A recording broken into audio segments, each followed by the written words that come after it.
السلام علیکم ورحمۃ اللہ وبرکاتہ۔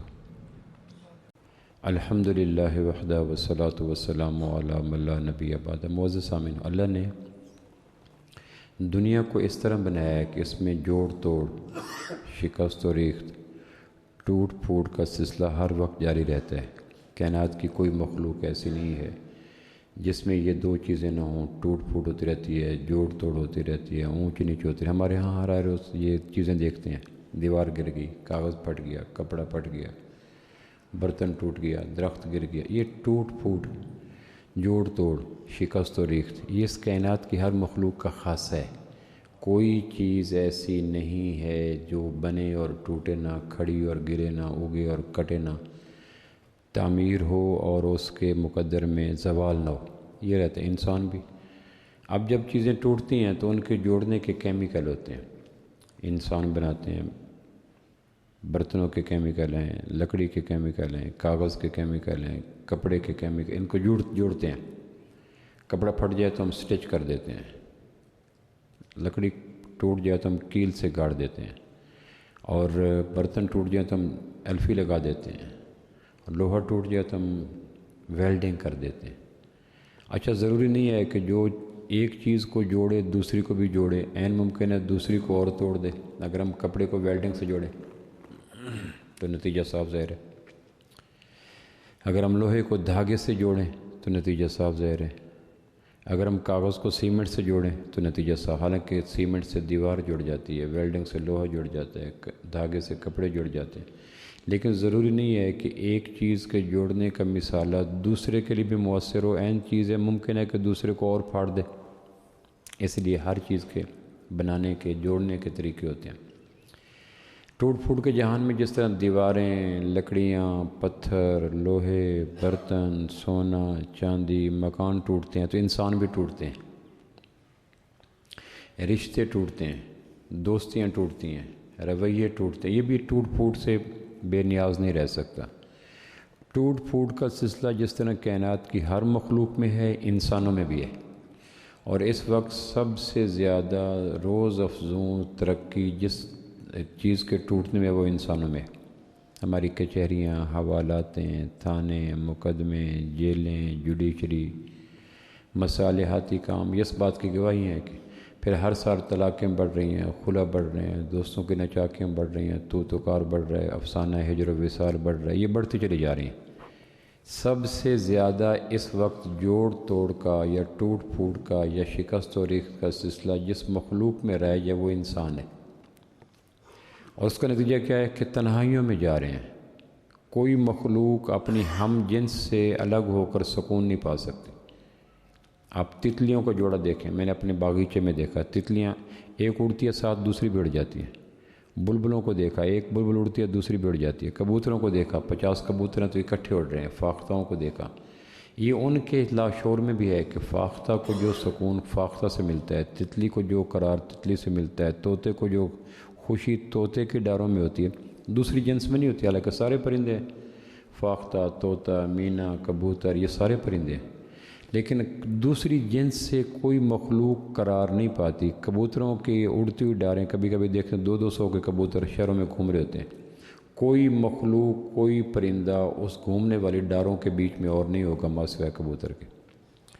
حالانکہ کبھی بھی اڑ رہے ہیں، فاختیں بھی اڑ رہے ہیں، مینا بھی اڑ رہے ہیں، کبوتر بھی اڑ رہے ہیں، لیکن اس کے اندر صرف کبوتر ہی اڑیں گے۔ یہ ان نفسیات ہے ہر مخلوق کی، اور اللہ کریم نے یہ کمال کریمی اور حکمت کے ساتھ ہر مخلوق کے اندر یہ انسٹال کیا ہے کہ تمہیں قرار اپنی مخلوق سے ملے گا، لیکن اس سے بغاوت صرف انسان کرتا ہے۔ ہم انسانوں کی بجائے اور مخلوقات سے قرار لیتے ہیں، بٹیر رکھ لیں گے، طوطے رکھ لیں گے، فاختیں رکھ لیں گے، پرندے رکھ لیں گے، اس قسم کی چیزیں، لیکن یقین جانیں ہزار چیزیں ہمیں قرار دیں، لیکن جو قرار، سکون، طمانینت، راحت انسان کو انسان سے ملتی ہے، اس کا متبادل نہ ہوائیں ہو سکتی ہیں، نہ چاند ہو سکتا ہے، نہ سورج ہو سکتا ہے، نہ وادیاں ہو سکتی ہیں، نہ بہاریں ہو سکتی ہیں، نہ پھول ہو سکتے ہیں۔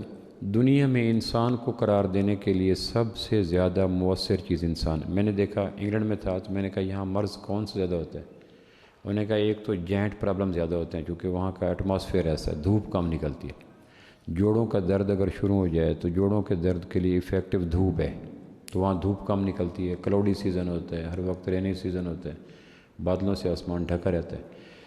تو دوسرا یہاں ڈپریشن زیادہ ہے، چونکہ انسانوں کے پاس انسانوں کے لیے وقت کوئی نہیں، ہر آدمی مشین بنا ہوا ہے، اوور ٹائم لگا رہا ہے، آئسولیشن کو پسند کرتا ہے، دوسرے کی مداخلت میں جاتا نہیں۔ اگر آپ نے کسی کے پاس جانا ہے تو 2 مہینے پہلے اپائنٹمنٹیں ہوں گی، پھر فلاں ہوٹل پہ آ جائیں گے، پھر آدھا گھنٹہ کھانا کھائیں گے، اپنا بل پے کریں گے، چلے جائیں گے۔ اب ان کے پاس ہر چیز ہے، ڈالر ہے، یورو ہے، پیسے ہے، آوارگی ہے، مکان ہے، سڑکیں ہیں، روڈ ہیں، کلاؤڈز ہیں، بادل ہیں، باغیچے ہیں، لیکن انسان کوئی نہیں۔ تو جتنی ڈپریشن کی گولیاں وہاں سیل ہوتی ہیں ہمارے ہاں نہیں ہوتی، کیونکہ وہاں انسان کا متبادل انسان کے علاوہ کوئی نہیں۔ لیکن جب شکست و ریخت کا موسم آتا ہے، خزاؤں کا موسم آتا ہے، تو سب سے زیادہ مرضیں لگتی ہیں ڈپریشن کی، چونکہ انسانوں کے پاس انسان کوئی نہیں ہوتا۔ اس وقت جو سب سے زیادہ توڑ پھوڑ عروج پہ ہے وہ انسانوں میں ہے، ٹکراؤ ہے، جھگڑے ہیں، بول بلارے ہیں، آپس میں مکاتے ہیں، سلام ختم ہے، رشتہ داری ختم ہے، پھوپھا سے، خالو سے، ماموں سے، چچا سے، دوست سے، جگری یار سے، ایک ذرا سی بات پہ برسوں کے یارانے گئے۔ اب دودھ کی تاثیر بھی مٹی میں مل کر رہ گئی، اب بھائیوں سے دشمنی کرنے لگی ماں جائیاں، وحشتیں بکھری پڑی ہیں جس طرف بھی جاؤں میں، اب گھوم پھر آیا ہوں تیرا شہر اپنا گاؤں میں۔ تو عجیب شوق آ گئے ہیں، سانپ کے پالنے کا شوق، شیروں کے پالنے کا شوق، نت نئے عرض میں۔ یہ کیا ہے؟ یہ دراصل اس بات کا اعلان ہے کہ انسان کے پاس انسان نہیں رہا۔ تو اب جس طرح باقی چیزوں کے کیمیکل ہیں جو ان کو جوڑتے ہیں، انسانوں کا کیمیکل کیا ہے جو ٹوٹے ہوئے انسانوں کو جوڑے، الجھے ہوئے انسانوں کو ملائے، جدا انسانوں کو اکٹھا کر دے، آپس میں جو میل آتی ہے، لکیر آتی ہے، دراڑیں آتی ہیں، خراشیں آتی ہیں، تراشیں آتی ہیں، بغض آتا ہے، تناؤ، اس کو ہیل اپ کر دے۔ تو دل کے ٹکڑوں کو بغل بیچ لیے پھرتا ہوں، کچھ اس کا علاج ہے، چارہ گراں ہے کہ نہیں۔ تو آپ کسی جگہ پہ چلے جائیں، ہر چیز کے جوڑنے والے مثالوں کی کئی تقسیمیں ہوں گی۔ اگر آپ جوتا جوڑنا چاہتے ہیں، کپڑا جوڑنا چاہتے ہیں، تو کئی اس کے کیمیکل آئے پڑے ہیں، ہر کمپنی نے ایک سے ایک بڑھ کے بنایا ہے کہ فلاں میں یہ کمی تھی، ہم نے یہ بنا دی ہے، لیکن آپ ڈھونڈ نکلیں تو انسانوں کو جوڑنے والے کوئی نہیں۔ انسانوں کے توڑنے کا کام عروج پہ ہے۔ تو کوئی ایسا طریقہ ہے بھی جس سے انسان جوڑے جا سکیں، تو اس طریقے کا نام اسلام ہے۔ انسانوں کو جوڑنے والے مثالے کا نام، کیمیکل کا نام اسلام ہے۔ اسلام کے علاوہ کسی بنیاد پر دنیا کے تمام انسان ایک وحدت کی مالا میں پروئے نہیں جا سکتے۔ اسلام کے علاوہ جتنی بنیادیں ہیں وہ ایسے ہی ہے جیسے کپڑے کو ویلڈنگ سے جوڑنا۔ ہم ڈاکٹر اکٹھے ہو جائیں، ہمارا ہی اکٹھے ہو جائیں، ہم راجپوت اکٹھے ہو جائیں، ہم پنجابی اکٹھے ہو جائیں، ہم پی ٹی آئی اکٹھے ہو جائیں، ہم نون اکٹھے ہو جائیں، ہم سنی اکٹھے ہو جائیں، ہم قادری اکٹھے ہو جائیں، ہم تبلیغی اکٹھے ہو جائیں۔ اسلام کے علاوہ بقیہ بنیادوں پر انسانوں کا جوڑنا ایسا ہی ہے جیسے ریشم کے کپڑے کو ویلڈنگ سے جوڑنا، اور پھٹ جائیں گے۔ کوئی اور مثالیں ہے ہی نہیں جو عالمگیر ہو اور جوڑ سکے انسانوں کو۔ کتنے بکھرے ہوئے لوگ تھے اللہ کے محبوب صلی اللہ علیہ وسلم کے آنے سے پہلے، لیکن بیچ میں اسلام آیا تو کوئی حبشہ کا بلال ہے، کوئی روم کا سہیل ہے، کوئی فارس کا سلمان ہے، کوئی بنو تیم کا ابو بکر ہے، کوئی بنی عدی کا عمر ہے رضی اللہ عنہم اجمعین۔ تو کس طرح بیچ میں سے سوئی نہیں گزرتی تھی۔ اتنا جڑے کہ مت پوچھیں۔ ابراہیم بن نخی اور ابراہیم بن یزید نخی تابعی ہیں، نام آگے تخلص آتا ہے نخی۔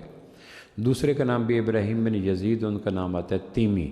دونوں ہم عصر ہیں، ایج فیلو ہیں، دونوں تابعی ہیں۔ حجاج بن یوسف کو چڑ تھی ابراہیم بن یزید نخی کے ساتھ، اس نے سی آئی ڈی کو اطلاع کی کہ جہاں ملے گرفتار کر لو۔ یہ روپوش رہتے تھے، ابراہیم بن یزید نخی گرفتار نہ ہوئے۔ ایک دن کھڑے تھے گلی کے موڑ پہ ابراہیم بن یزید تیمی، فرق صرف تیمی اور نخی کا تھا۔ تو وہ پولیس آئی، انہوں نے پوچھا آپ کا نام ابراہیم بن یزید ہے؟ کہنے لگے ہاں۔ انہوں نے کہا شکر ہے، بڑے عرصے سے ہم بھاگ رہے تھے، پکڑے گئے۔ ابراہیم بن یزید تیمی کو پتہ تھا کہ ان کا شکار نخی ہے، تیمی نہیں ہے۔ اس تلخ حقیقت سے یہ واقف، جو دونوں تابعی تھے اور دونوں کو پتہ تھا کہ حجاج کے کتے جاسوسی کتوں کی طرح ابراہیم بن یزید نخی کے تعاقب میں پھرتے ہیں۔ اس تلخ حقیقت سے ابراہیم بن یزید تیمی بھی آگاہ تھے کہ میں وہ مطلوب نہیں ہوں جس کی تلاش میں انہوں نے پکڑا ہے۔ بس انہیں یہ ریزیمبلنس میں لگی کہ اس کا نام بھی ابراہیم ہے، باپ کا نام یزید ہے، آگے نخعی اور تیمی کی انہوں نے زحمت ہی نہ کی، پکڑ لیا۔ حجاج کو اطلاع دی، انہوں نے کہا ان کو موت کے کنویں میں پھینک دو۔ وہاں سزا کا خوفناک طریقہ تھا، سردی انتہا کی، گرمی انتہا کی، زہریلے قسم کے جراثیم وہاں پھیل جاتے، سانپ بچھو وغیرہ۔ تو آدمی بھوک سے مرتا، دھوپ سے مرتا، پیاس سے مرتا، غربت سے مرتا، تنہائی سے مرتا۔ ایک آدمی کو مارنے کے کئی طریقے، یہ ہولناک سزا کا طریقہ تھا حجاج کے دور میں، لوگوں کو موت کے کنویں میں پھینک دو۔ انہوں نے جا کے اطلاع کی ابراہیم بن یزید گرفتار ہو گیا، تو اس نے کہا شکر ہے میری آنکھوں کی ٹھنڈک ہے، راتوں کی نیند لوٹ آئی، اس بندے کو اس نے فتویٰ دیا تھا کہ حجاج بن یوسف کی حکومت غلط ہے۔ اب حکمرانی وہ لالچ ہے کہ اس کی خاطر آدمی کو بھائیوں کو مروانا پڑے، باپ کو مروانا پڑے، بیٹوں کو مروانا پڑے، مروا دیتا ہے۔ یہ اتنا خوفناک نشہ ہے، جس کو لگ جائے بولے کتے سے برا ہوتا ہے۔ اگر یہ نشہ لگ جائے تو پھر بیٹوں کو مروانا بھی مشکل کوئی نہیں، بھائیوں کو مروانا مشکل کوئی نہیں، سارے عہد و پیمان توڑ دیتے ہیں۔ عبد الملک بن مروان بیٹھا تھا تو اس کا باپ فوت ہوا، مروان بنو امیہ کا پہلا بادشاہ عبد الملک، تو اس کو اطلاع ملی کہ مروان فوت ہو گئے اور بادشاہ میں بن گیا۔ تو قرآن پڑھ رہا تھا، تو قرآن پڑھتے پڑھتے جب کسی نے آ کے خبر دی مروان فوت ہو گیا اور تم بادشاہ ہو، تو کہنے لگا ھذا فراق بینی و بینک، لوگ قرآن سے کہنے لگا ھذا فراق بینی و بینک، آج کے بعد تیری میری راہیں جدا ہو گئی، میری مجبوری ہے اقتدار کی راہداریوں میں اور پر اسرار سرسراٹوں میں تمہیں ساتھ لے کے نہیں جا سکتا، اقتدار کی بھول بھلیوں میں مجھے پتہ نہیں کہاں کہاں زگ زیگ راستوں سے، گمنام راستوں سے، 8ویں دروازے سے داخل ہونا پڑے گا، بیک ڈور رابطے کرنے پڑیں گے، لہٰذا ھذا فراق بینی و بینک۔ اس کے بعد اس نے اپنے مرتے اپنے بھائی بیٹے ولید بن عبد الملک کو بنایا کہ میرے بعد تم ہوگا، تو ولید کے بعد سلمان ہوگا، تو ولید نے سلمان کو زہر دینے کی کوشش کی کہ میرے بعد ولید کے بعد سلمان نئے ولید کا بیٹا آ جاتا ہے۔ اقتدار ایک ایسا ظالم چیز ہے، کہتے ہیں اقتدار کے سینے میں دل نہیں ہوتا جو دھڑکے، تڑپے، پھڑکے، وہ ایک بے رحم چیز ہے، پتھر ہے، سنگ خارہ ہے۔ اقتدار کی راہداری میں جا کر آدمی پر اسرار مخلوق بن جاتا ہے، پتھر بن جاتا ہے۔ اس لیے کہتے ہیں اقتدار کے ڈنگے ہوئے لوگوں کو اپنا کندھا نہ دو، اپنی زبانیں نہ دو، اپنی رائے نہ دو، اپنی ضمیر دو۔ وہ ایک ایسے بے رحم لوگ ہوتے ہیں کہ انہیں اقتدار چاہیے، چاہے اس کے لیے جوان، بوڑھے، بچے، غیرت، اصول، بیٹی، بیٹا، سب کچھ دینا پڑے۔ تو فتویٰ دیا تھا ابراہیم بن یزید نخعی نے کہ حجاج کی حکومت غلط ہے، تو وہ کیسے برداشت کرے کہ میری حکومت کے خلاف ہے، تو اس نے پھر فتویٰ دیا۔ جب گرفتار ہو گئے تو اس نے کہا ان کو موت کے کنویں میں پھینک دو، پھینک دیا گیا۔ تو ابراہیم بن یزید تیمی کی والدہ کو پتہ چلا کہ حجاج کے سپاہیوں نے گرفتار کر لیا، اور اس بات کا پتہ تھا ابراہیم بن یزید تیمی کو بھی کہ میں وہ شکار نہیں ہوں جو ان جبڑے کھولے کتوں کے منہ میں آ گیا۔ لیکن اسلام نے یوں جوڑا تھا، اس نے کہا کسی مسلمان بھائی کی خاطر مر جانا یہ بھی کچھ کر لینا چاہیے، کوئی مشکل کام نہیں۔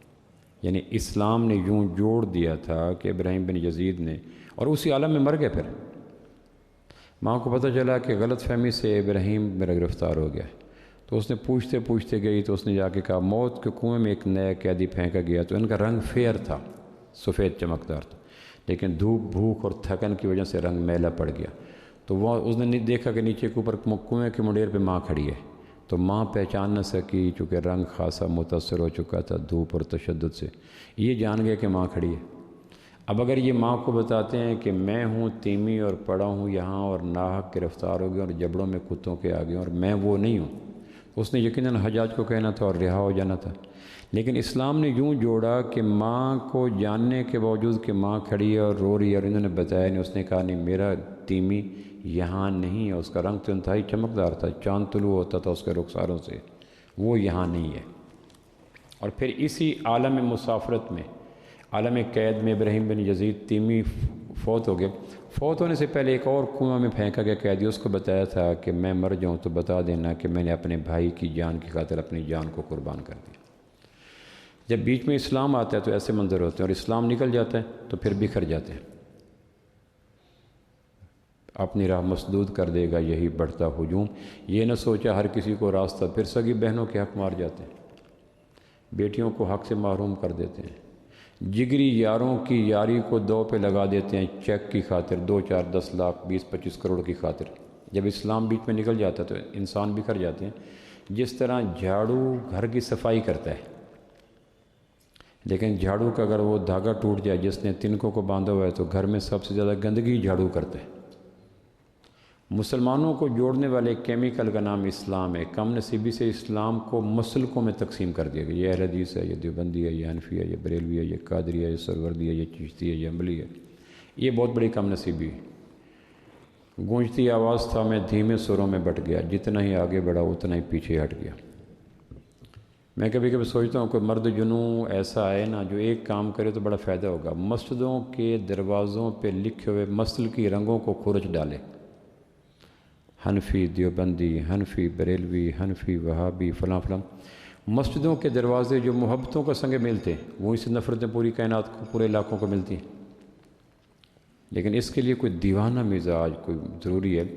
جس مسجدوں نے جوڑا تھا، اب سب سے زیادہ توڑ کا بحث ہوئی مسجدیں، مسجدوں کے مین گیٹ کے سرنامے کے اوپر جو نام لکھے ہوتے ہیں، یہ مسجد فلاں مسلک کی، اس کے مسجد کا امام خطیب۔ میں نے یہاں تک پڑھا کہ اس مسجد میں فلاں مسلک کے لوگ نماز پڑھ سکتے ہیں، دوسرے نماز ہی نہیں۔ اس نے نیا ورژن دیا۔ یہ ورژن تو عام ہو گیا تھا نا کہ اس مسجد کا خطیب، امام، واعظ، خادم فلاں فلاں فلاں مسلک کا ہوگا۔ یہاں تک تو امت ہضم کر گئی تھی۔ انہوں نے اس اگلا ورژن دیا کہ اس مسجد میں نماز بھی وہ پڑھ سکتا ہے جس کا مسلک یہ ہو۔ 10 ہجری اسلام کا آخری سال ہے، تکمیلی سال ہے۔ 63 برس آپ کی حیات طیبہ کو ہو چکے تھے۔ 10 ہجری کی اتری ہوئی شریعت اسلام کی کمپریہنسو شریعت ہے۔ بیچ میں تراش خراش ہوتی رہی، کچھ 9 کے احکام ہیں، 7 میں نہیں تھے، 7 کے احکام ہیں، 8 میں نہیں تھے، 8 کے احکام ہیں، 6 ہجری میں نہیں تھے۔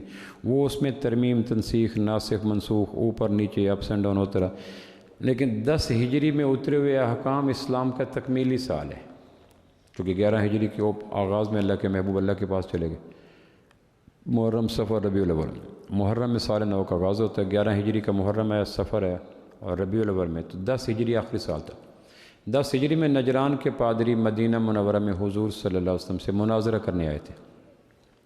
مجادلہ، مناظرہ، مباہلہ۔ مباہلہ سب سے خوفناک چیز ہوتی ہے کہ ہم سچ ہیں یا آپ سچے ہو، اور اس کا طریقہ دلائل نہیں ہوتے، آرگو نہیں ہوتے، حکمت نہیں ہوتی، یہ نہیں ہوتا، بلکہ یہ ہوتا ہے کہ آؤ ہم میدان میں کھڑے ہو جاتے ہیں اور اللہ کے حضور ہاتھ اٹھا کے کہتے ہیں ہم میں سے جو غلط ہے اس کو اللہ ہلاک کر دے۔ یہ بربادی کا آخری درجہ ہوتا ہے۔ یہ ان لوگوں کے ساتھ اسلام کا ہوتا ہے جن کے اصولی اختلاف ہوں۔ اب مسلمان مسالک کے بیچ میں بھی مباہلہ، اللہ کا شکر، شروع ہو گیا ہے۔ جو مباہلہ غیر مسلم اور مسلمان کے مابین ہوتا تھا، وہ مباہلے کی دعوت اب مسلمان کو دے رہا ہے۔ حالانکہ مباہلہ ان لوگوں سے ہوتا ہے جن سے آپ کا مبادیات کا اختلاف ہو، فنڈامنٹل رائٹ سے اختلاف ہو، اصولی باتوں سے اختلاف ہو کہ آپ کے قرآن کو مانتے ہیں کہ نہیں، آپ اللہ کے نبی کو مانتے ہیں کہ نہیں، بیت اللہ کو مانتے ہیں کہ نہیں، اسلام کو مانتے ہیں نہیں۔ یہ ہے اسلام کا کسی کے ساتھ اصولی اختلاف۔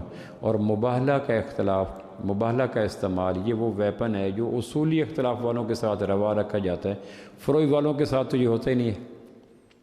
تو 10 ہجری کو جو مباہلہ کرنے کے لیے آئے وہ کرسچن تھے، نجران کے پادری تھے، 70-72 کے لگ بھگ مور اور لیس اتنے تھے، اور یہ کہنے کے لیے آئے تھے کہ عیسیٰ حق ہے، انجیل حق ہے، عیسائیت حق ہے، بیت المقدس حق ہے، قرآن صحیح نہیں ہے، اسلام صحیح نہیں ہے، بیت اللہ صحیح نہیں ہے، اور آمنہ کے لال آخری نبی نہیں ہے صلی اللہ علیہ وسلم۔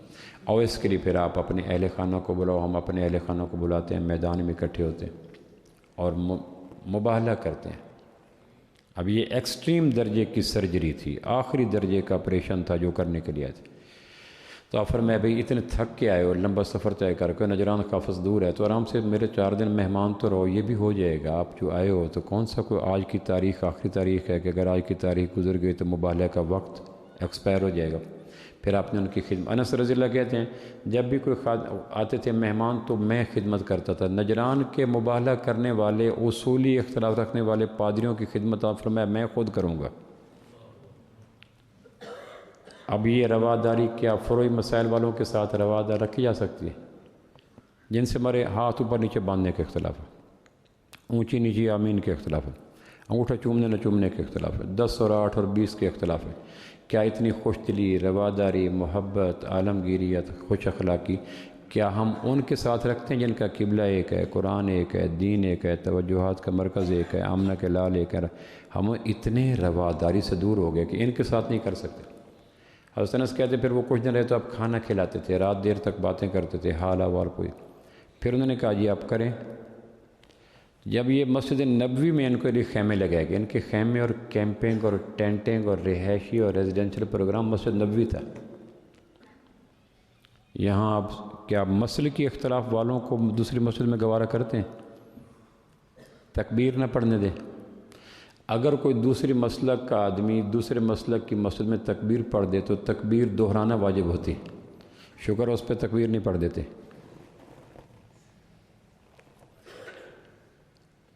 کسی خبر کے سفینے ڈبو چکی، کتنی فقیہ و شاعر و واعظ کی ناخوش اندیشی۔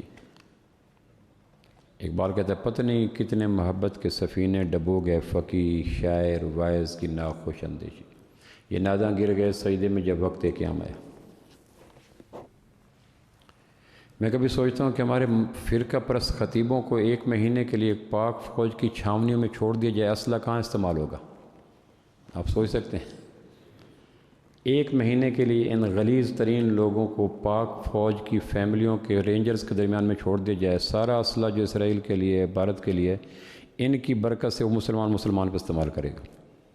یہ تو اللہ کا شکر ہے کہ ان کے اوپر بین ہے، یہ وہاں جا نہیں سکتے، ورنہ ساری بربادی کر دیں۔ تو انہوں نے کہا یہ ہم نے نماز، ان کے خیمے مسجد نبوی میں لگوائے گئے، کائنات کی مساجد کی ماں مسجد، جس کے ایک ایک اینٹ کے پتھر کے اوپر اللہ کے محبوب کا ہاتھ سب تھا۔ مدینہ منورہ میں روئے زمین پر بیت اللہ کے بعد، مسجد قباء کے بعد پہلی بننے والی عالمگیر مسجد، جس نے سجدوں کو فروغ دیا، نمازوں کو فروغ دیا، اذانوں کو فروغ دیا، اسلام کو فروغ دیا، اسلام کے وسیع نظام، وہ مسجد نبوی تھی۔ مسجد نبوی میں نجران کے علماء کیمپ لگا کے بیٹھے تھے۔ اب یہ اس دور میں کہا جائے تو شاید اس دور میں سننے کی حد تک بھی ہضم کوئی نہ کر سکے۔ پچھلے جمعے میں میری زبان سے نکل گیا، کوئی نہیں کبھی کبھی اگر دوسرے مسلک کی مسجد میں جائیں تو ویسے عمل کر لیا کریں جیسے وہ کرتے ہیں۔ تو اس پہ میری کلاس لگ گئی، اور میں نے کہا تھا اللہ کرے ایمان کی حفاظت بھی ہو اور جان کی حفاظت بھی ہو، اور جان کی حفاظت ہوگی، ایمان کی حفاظت نہ ہو سکے۔ کہ یہ آپ نے یہ کیسے کہا کہ جس مسجد میں چلے جائیں وہاں کے مسلک؟ میں نے کہا امام مالک رحمۃ اللہ علیہ کہتے ہو؟ کہنے لگے امام احمد بن حنبل رحمۃ اللہ علیہ کہتے ہو؟ کہنے لگے ہاں۔ امام شافعی رحمۃ اللہ علیہ کہتے ہو؟ کہنے ہاں۔ میں نے ان کے واقعات منبر و محراب سے دہراتے ہو؟ کہنے لگے میں نے کہا یہ ان کے عمل ہے،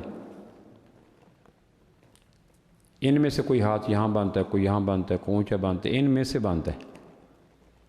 کئی مالکیاں جو ہاتھ چھوڑ کے نماز پڑھتے ہیں۔ افریقہ کے لوگوں میں یہ اختلاف ہوا کہ مسنون نماز کون سی ہے، تو انہوں نے کہا امام مالک کو جا کے پتہ کرتے۔ امام مالک مدینہ کے امام ہیں، امام ابو حنیفہ، امام مالک ایج فیلو ہے، ہم عصر ہیں۔ امام مالک کو اب خلیفہ ابو جعفر منصور نے کندھوں پہ کوڑے مروائے تھے، جس سے کندھوں کے جوائنٹ اکھڑ گئے تھے، پھر وہ ایسے نہیں کر سکتے تھے، ہاتھ ایسے تھے، ایسے رہتے تھے۔ جب انہوں نے فتویٰ دیا کہ جس طرح جبری طلاق نہیں ہوتی اس طرح جبری بیعت بھی نہیں ہوتی۔ ایک آدمی گن پوائنٹ پہ کسی آدمی کو کہے ایک تو اپنی بیوی کو طلاق دے اور وہ دے دے تو وہ طلاق ویلڈ نہیں ہے، چونکہ اس پہ اس کا عمل دخل ہی کوئی نہیں، اس کو جبری طلاق کہتے ہیں۔ اس طرح کوئی گن کے سائے میں، سنگینوں کے سائے میں، جبر کے سائے میں، تشدد کے سائے میں بیعت لے کہ میری بیعت کرو، تو امام مالک نے کہا جس طرح جبری طلاق قابل عمل نہیں ہے، جبری بیعت بھی ویلڈ نہیں ہے۔ اور یہ خلیفہ ابو جعفر منصور کے دور میں اس کے خلاف دی گئی، تو نتیجہ جو ہونا تھا انہوں نے ہوا، وہ مروایا، مار کے کندھوں کے جوائنٹ سارے ڈسلوکیٹ ہو گیا، وہ سارے کندھے اکھڑ گئے۔ تو وہ جو یہ ایسے ہاتھ ایسے رکھتے تھے تو اوپر دائیں بائیں کر نہیں سکتے۔ یہ جو افریقہ کے لوگ تحقیق کرنے کے لیے ان کا اختلاف یہ تھا کہ ہاتھ یہاں باندھا جائے یا یہاں باندھا جائے، تو انہوں نے کہا امام مالک جو مدینہ کے رہنے والوں کی نماز جانتے ہیں، تعامل مدینہ ان کے یہاں ایک اہم رکن ہے۔ امام مالک کو دیکھیں تو آیت امام مالک ایسے پڑھ رہے تھے، انہوں نے کہا مر گئے۔ ان کو زوم تھا کہ یہاں اور یہاں، امام مالک یہاں پڑھ رہے، انہوں نے کہا یہ تو نیا بات نکل گئی، وہ تو ہمارے افریقہ کے لوگ مانے گے نہیں۔ تو امام مالک رحمہ اللہ سے پوچھا نہیں، انہوں نے کہا مسجد نبوی میں آیا کہ امام مالک کہاں ہیں؟ کہ وہ ہیں، نماز پڑھ رہے تھے، ہاتھ ایسے تھے۔ اب یہ ہاتھ تو حق گوئی کی پاداش میں ایسے ہوئے تھے۔ ان ہاتھوں پہ ایسے کئی ہاتھ قربان کر دو جو حق گوئی کی سزا میں اپنے کندھوں سے اکھڑ گئے۔ انہیں اس پس منظر کا پتہ نہیں تھا، انہوں نے دیکھا کہ امام مالک ایسے ہاتھ پڑھ رہے ہیں، انہوں نے کہا اس کا مقصد ہے کہ سنت ہے ہاتھ چھوڑ کے پڑھنا۔ انہوں نے افریقہ میں جا کے کہہ دیا کہ ہم قرآن پہ ہاتھ رکھ کے کہتے ہیں کہ امام مالک ہاتھ چھوڑ کے نماز پڑھ رہے تھے۔ آج بھی کتنے مالکی ہیں جو ہاتھ چھوڑ کے نماز پڑھتے ہیں، اور بعد میں انویسٹیگیشن ہوتی رہی کہ انہوں نے کہا کندھے بندوں کا ہم نے کوئی نہیں پوچھا تھا، ہم نے اپنے کہا تھا دیکھ کے آنا، ہم نے دیکھا تھا۔ امام مالک کا عمل یہ تھا۔ تو میں نے کہا کئی عمل ایسے ہیں جو امام ابو حنیفہ سے ثابت ہیں، امام مالک سے ثابت ہیں، امام شافعی سے ثابت ہے۔ جب ان کو رحمۃ اللہ علیہ کہتے ہو تو ان کا عمل کرتے ہوئے کون سا رحمۃ اللہ علیہ آ جائے گی؟ لیکن دولت شاہ کے چوہوں کا جو سر ہوتا ہے وہ لوہے کے اندر اتنا بند کر دیا جاتا ہے کہ مت پوچھو، سوچ کی سوچ پہ۔ ہمارے ایک دوست تھے، میں نے کہا جرابوں پہ رفع مسا کب ہو سکتا ہے؟ کہنے کہ جب کوئی حنفی نہ دیکھ رہا ہو۔ پہلی شرط یہ، میں نے کہا جرابوں پہ مسا کن شرائط میں ہو جاتا ہے ایسے؟ اس نے کہا پہلی شرط یہ ہے کہ حنفی کوئی نہ دیکھ رہا ہو، باقی ساری شرطیں ٹھیک ہیں۔ اب اس کو کیا کیا جائے؟ تو میں نے کہا جس مسجد میں جاؤ، جو مسلک سمجھتے ہو کہ نماز پڑھ رہا ہے ایک آدمی یہاں پڑھ رہا ہے تو یہاں پڑھ لو، کون سی کیا مطلب ہے؟ ویسے بھی تو اللہ کو شکر ہے کئی گناہ کرتے ہیں، ایک گناہ میرے نام پہ کر لو۔ اور میں کہوں گا ایسے امام مالک کرتے تھے، امام احمد حنبل کرتے تھے، امام شافعی کرتے تھے، تو اگر یہ گناہ ہے تو وہ گناہ جن کو رحمۃ اللہ علیہ کہتے ہیں ان سے ایک عمل ثابت ہے، جن کے جنتی ہونے پہ ہمیں گمان نہیں یقین کی حد تک ہم ایمان رکھتے ہیں، ان کے عمل یہ ہیں۔ اور جن کے واقعات سے اپنے ممبر و محراب کی تقریروں کو دل نواز بناتے ہیں، روح پرور بناتے ہیں، کوئلوں کو انگارہ بناتے ہیں، اگر کوئی ایک عمل ان کا مطابق کر بھی لیا گیا تو کون سی قیامت آ جائے گی؟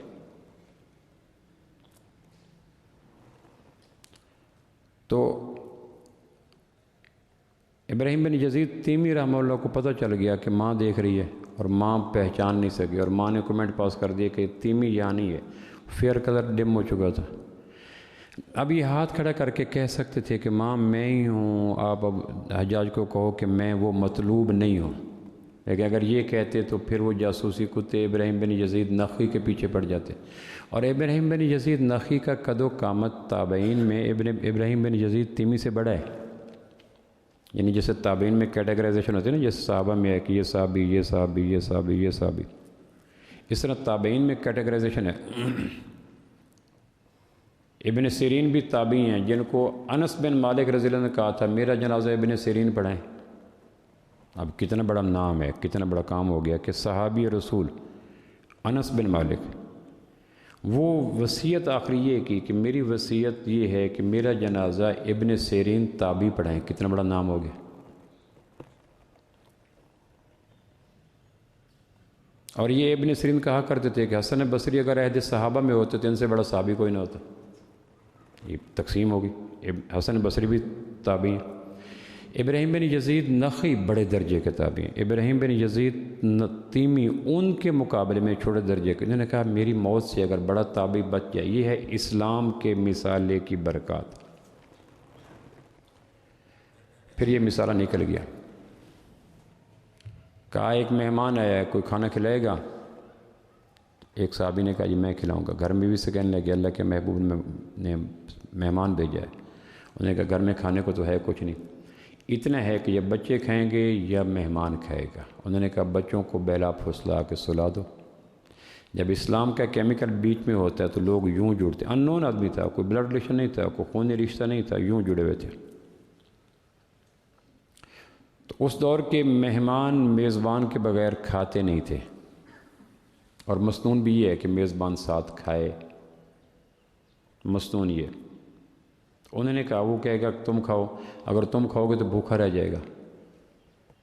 اب اسلام کے جڑے ہوئے لوگوں کے منظر عجیب ہوتے ہیں، جس طرح ہوتا ہے نا کہ 6 تگاری اگر ریت ہے اور 1 تگاری سیمنٹ ہے اور 3 تگاری ریت، اس کا مضبوطی میں فرق ہوگا نا۔ مسلک کے جڑے ہوئے بدترین جڑے ہوئے ہوتے ہیں، قوموں کے جڑے ہوئے بدترین جڑے ہوئے ہوتے ہیں، وطنیت کے جڑے ہوئے بدترین جڑے ہوئے ہوتے ہیں، زبانوں کے جڑے ہوئے بدترین جڑے ہوتے ہیں، رنگوں کے جڑے ہوئے بدترین لوگ ہوتے ہیں جو رنگوں کی بنیاد پہ، قوموں کی بنیاد پہ، خطوں کی بنیاد پہ، زبانوں کی بنیاد پر اور مسلکوں کی بنیاد پہ جڑتے ہیں۔ اس سے بڑے ٹوٹے ہوئے کوئی نہیں۔ دوام جوڑ کا اسلام کی بنیاد ہے۔ اور جس کو اسلام نہیں جوڑ سکا اس کو مسلک کیسے جوڑے گا؟ تو اس نے کہا پھر تم بیٹھ جانا، ایک آدھ لقمہ توڑنا، میں آؤں گی چراغ ٹھیک کرنے کے بہانے تو چراغ کو بجھا دوں گی، پھر یہ ہے کہ تم منہ ہلاتے رہنا، کھاتا وہ رہے گا۔ تو یوں ہی ہوا، پھر مہمان نے کھانا کھایا، میزبان منہ ہلاتا رہا۔ رات کی تاریک لمحوں کے اندر کیے گئے عمل کو آسمان کے خالق نے دیکھا، اور صبح اس صحابی کے مسجد نبی کے آنے سے پہلے مسجد نبی کے صحن میں جبریل آ گئے کہ یا رسول اللہ، میزبان کی مہمان نوازی اللہ کو بڑی پسند آ گئی۔ پھر چھپے ہوئے عمل چھپ جاتے ہیں، جب اسلام ہوتا ہے تو چھپے ہوئے عمل چھپ جاتے ہیں، پرنٹ۔ آج 1500 سال کے بعد ہمیں اپنے پردادے کا نام یاد نہیں، لکڑ دادے کا نام یاد نہیں، صحابہ کا نام پتہ ہے۔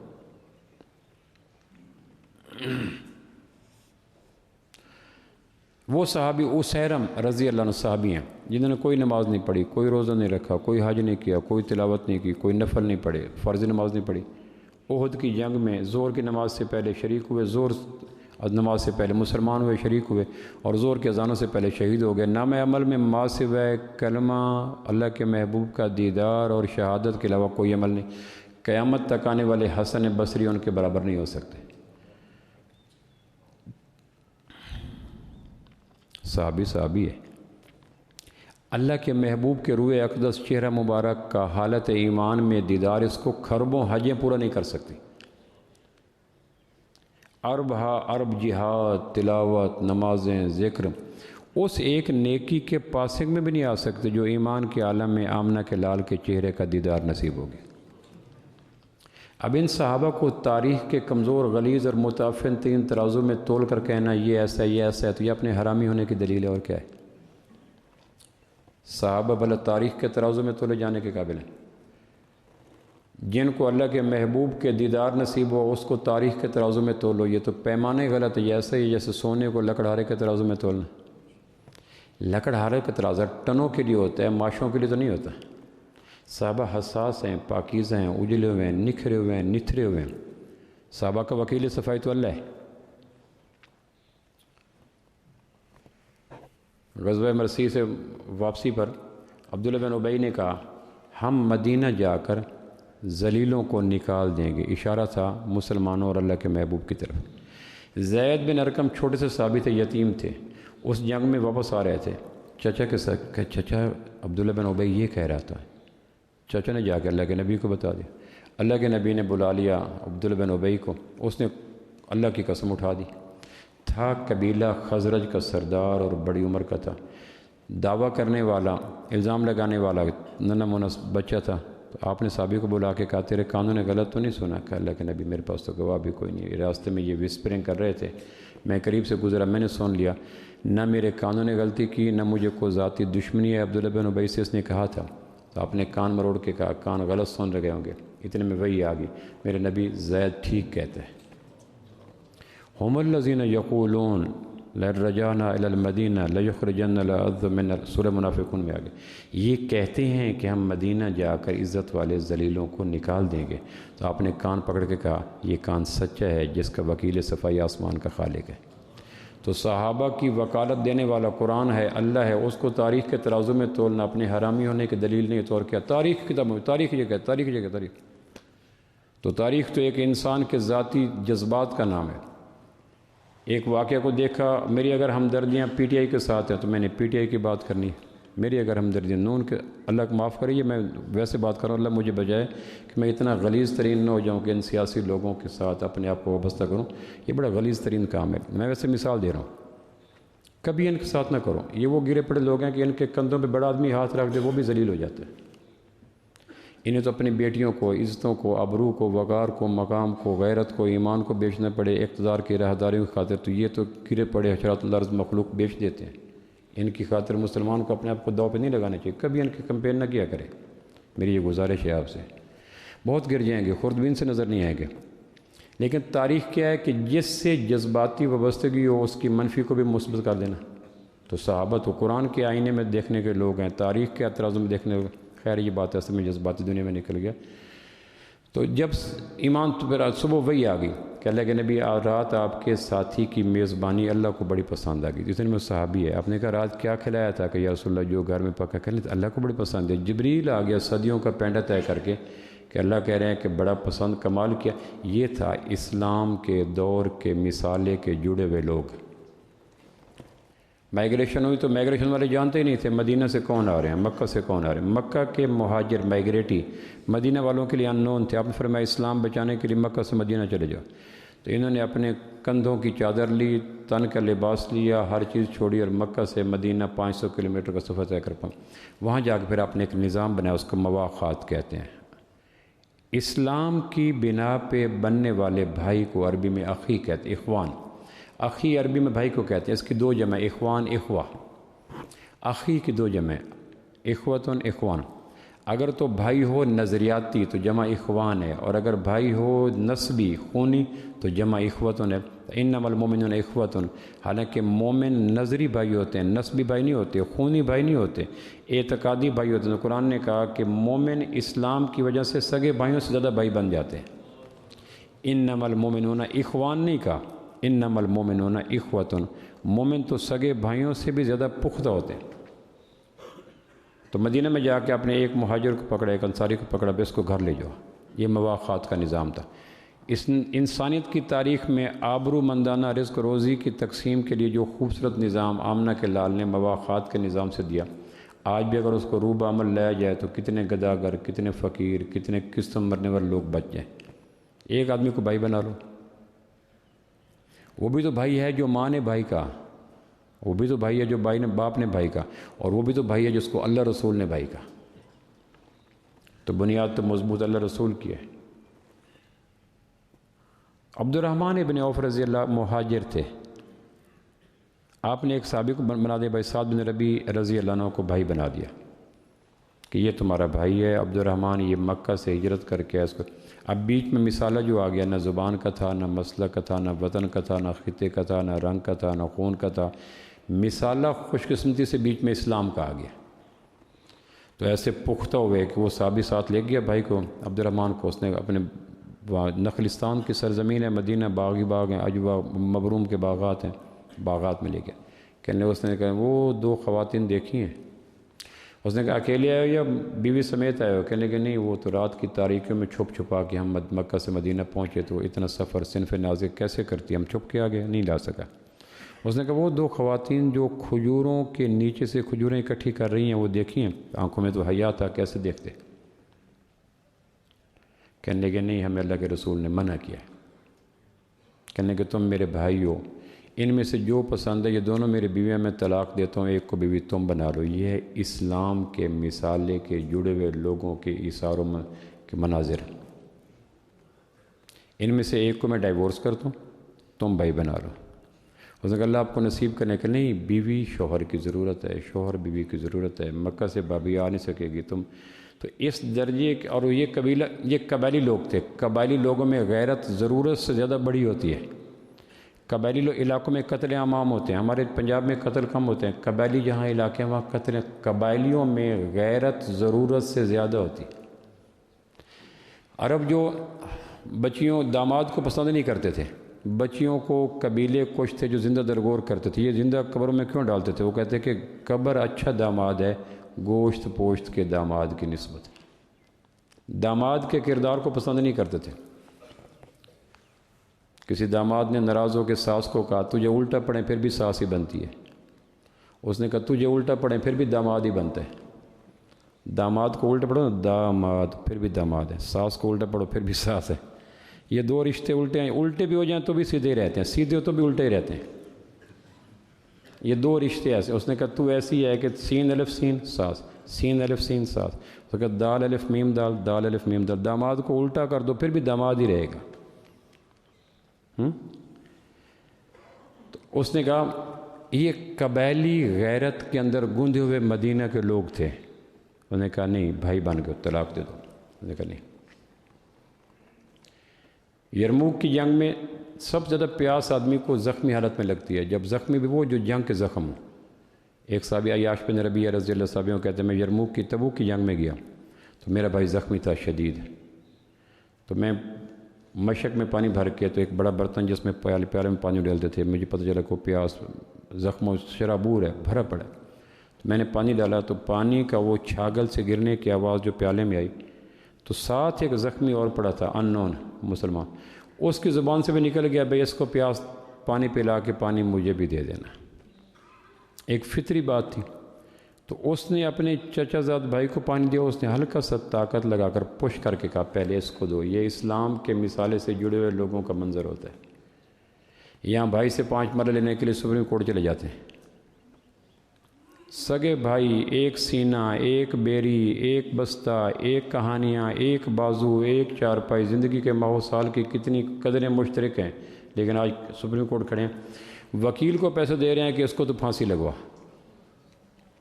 میں کبھی سوچتا ہوں کہ اگر ان کے ماں باپ زندہ ہو کے آ جائیں تو احتجاجاً مر جائیں. اس بازو پہ ایک بھائی ہے، اس بازو پہ ایک بھائی ہے. سونے کھو جانے والے شہزادوں کی کہانیاں، جنوں کی کہانیاں، پریوں کی کہانیاں سنا کے بڑے ہوئے. ایک چھابے میں کھانا کھایا، ایک سینے کا دودھ پیا، ایک کپڑے کے بستے میں کتابیں، ایک بیری سے بیر جھاڑ کے، ایک سائیکلی کو دھکا لگا کے بچپنا گزارنے والے سپریم کورٹ میں کھڑے ہیں آمنے سامنے. یہ وہ بھائی ہیں جن کے بیچ میں اسلام کا مثالہ نکل گیا. بڑا تیزی کے ساتھ نکل جاتا ہے مثالہ، تو پھر کعبہ کے رب کی قسم اسلام کے علاوہ مسلمانوں کو تادیر جوڑنا ممکن نہیں ہے. اس لیے فرمایا کہ اسلام کے علاوہ کوئی کسی اور بنیاد پہ اکٹھا کرے، وہ مر جائے تو اس کو مسلمانوں کے قبرستان میں دفن نہ کرو. گجر برادری، ارائیں برادری، پی پی برادری، یہ ساری وہ منافقت کے بول ہیں. یہ مر جائیں تو ان کا جنازہ نہ پڑھو، ان کو قبرستان میں دفن نہ کرو، چونکہ کلمہ طیبہ کے علاوہ غلیظ اور کمزور اور مکڑی کے جالے کی بنیاد پہ امت کو اکٹھا کر رہے ہیں. ویلڈنگ سے کپڑے کو جوڑ رہے ہیں. کبھی کسی بنیاد پہ اکٹھا نہ کرو. بنیاد ایک ہے، کلمہ طیبہ لا الہ الا اللہ. یہ پہلے دعا.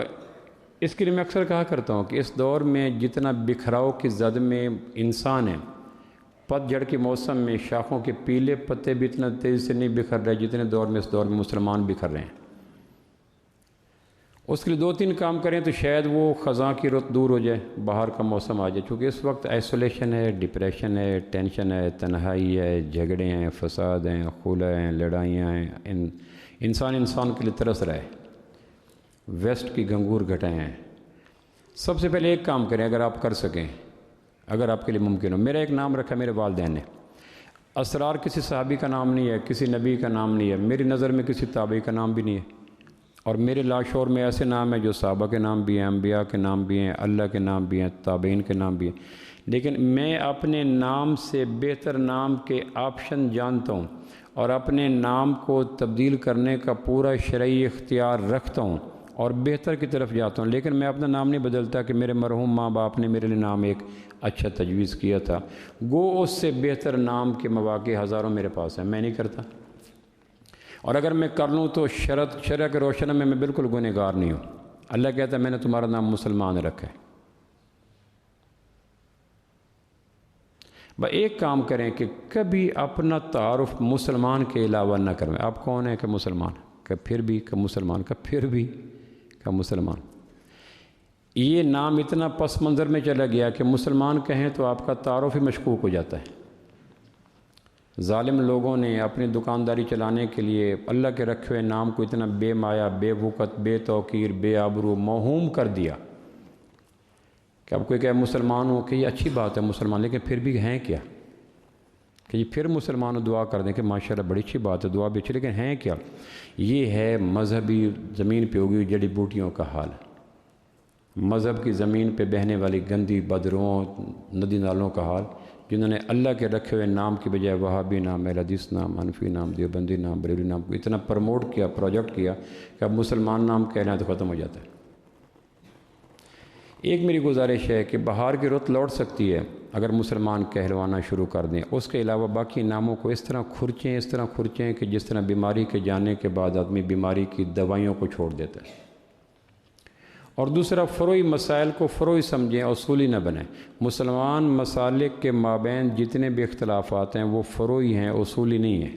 فرع عربی میں شاخ کو کہتے ہیں. اور میں نے گزشتہ جمعہ بھی کہا تھا، قدرت کی یہ حسین دستکاری ہے کہ شاخوں میں لچک دیتی ہے، تنے کو مضبوط کرتی ہے، جڑوں کو پھیلا دیتی ہے۔ جڑیں پھیلے نہ ہوں، شاخیں مضبوط نہ ہوں، تنا مضبوط نہ اور شاخوں میں لچک نہ ہو تو کائنات میں نباتات کی زندگی ختم ہو جائے۔ شاخیں لچکدار اوپر نیچے دائیں بائیں آگے پیچھے تیزی سے ہوتی رہتی ہیں، جس سے ہواؤں کا پریشر بلڈ اپ نہیں ہوتا اور تنے سلامت رہتے ہیں۔ مسلمان مسالے کے درمیان فروعی مسائل میں یوں لچک رکھیں جس طرح باغوں کی شاخیں لچکدار رہتی ہیں۔